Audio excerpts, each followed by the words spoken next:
Hi guys. So this is week 7 of our distance learning. I just first want to say, I'm sure all of you heard the news that we're not going back to school, and I'm so sad about it. I think about you guys all the time. I feel like I've been gypped. My time has been, shortened with you and taken away, and I hate that. That we didn't get to have a whole year together. So as a teacher, missing that time with our students and, bonding with you guys and making memories, I'm really sad about it. So I just wanted to, share my feelings. And if you guys wanted to reach out, I would love it. I think this week I'm going to have 3 separate Google Meets, so one for each class, so that I can really see you guys. So each class will have your own code and own time to come onto the Google Meet and meet with me.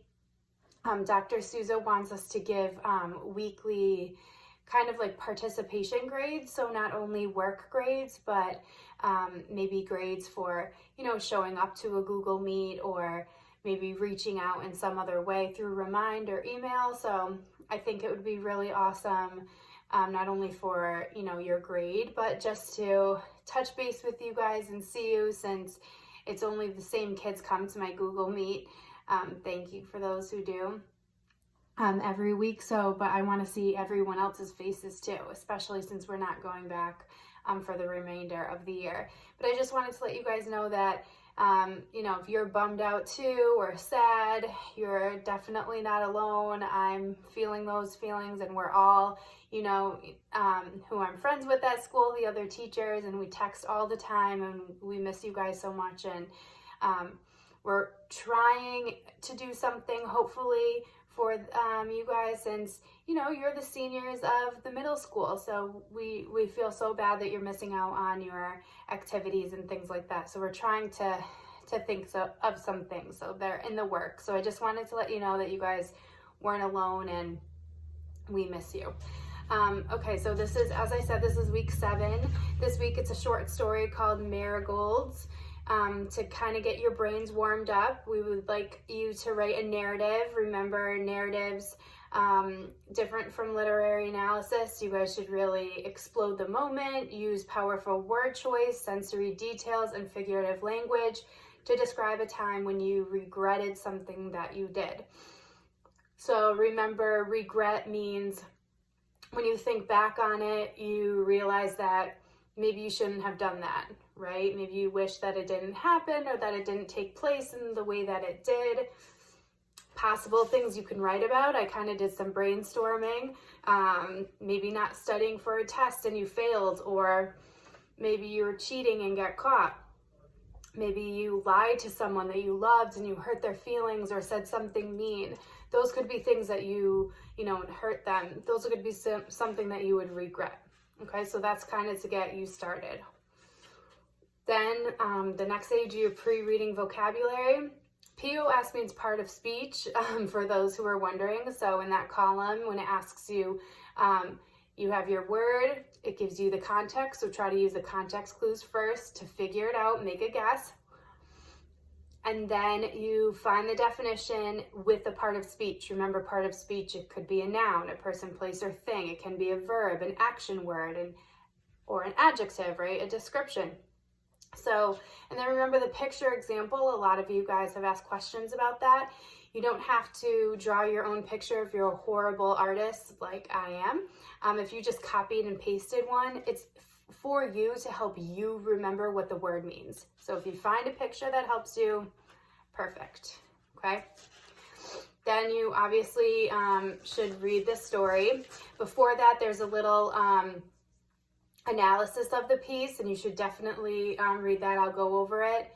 The story is called Marigolds. It takes place in a rural African-American community during the 1930s, a time of racial segregation, poverty, and limited opportunity. The setting offers important clues about the development of the story's theme or underlying message, and you're going to have to answer questions about theme at the end. So while you're reading, if you annotate for theme, and the possible theme or message about life that would help you in your literary analysis at the end. Also, the story has figurative language that's really deep. So as you read the story, look for good examples of figurative language as well. Okay, remember there could be simile, like or as comparison, metaphor, personification. There's symbolism, right? One thing can mean or represent something else. That's a symbol. So you can annotate for those things as well. So if you have a highlighter or a pen, that will help you. A little bit of background as well. It takes place during the Great Depressions. The Great Depression, if you've been watching the news,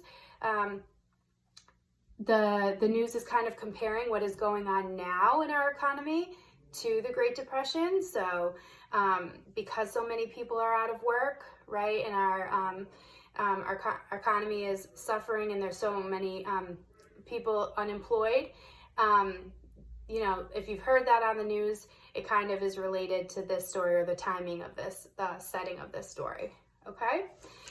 So then again, read the story, look for those things that I mentioned with your highlighter or pen. It'll help you answer the questions at the end. At the end, for your post-reading questions, you're looking for 3 examples of that figurative language that I mentioned. So again, metaphor, personification. You need to identify the conflict. Again, remember, conflicts can be internal, struggle with characters inside themselves, or an outside force. So it can be another character, can be nature, society, okay, can all be external conflicts. Always you have to back up your answer with evidence from the text. You're going to have to characterize each or 3 different characters, again, finding evidence from the text for a trait for your character, what the marigolds symbolize to both the narrator and Miss Lottie, again, finding evidence from the text, and then your literary analysis writing piece at the end. You're going to identify one theme from the topics that are listed, and then in your own words, describe how the theme is developed using 3. Remember, we always say 3 is the magic number for evidence from the text. So find 3 pieces of evidence from the text to back up the theme. The theme, again, remember, is the strongest message about life that can be learned from the text. All right, and I will be posting another YouTube video probably on Thursday, right? I usually post one on Monday and Thursday, just to go over some of these answers and help you guys out before you turn in the work. Remember, all work is due by Friday. All right, so again, make sure you're checking Aspen and Google Classroom. I miss you guys, and hopefully I'll see you all on Google Meet this week.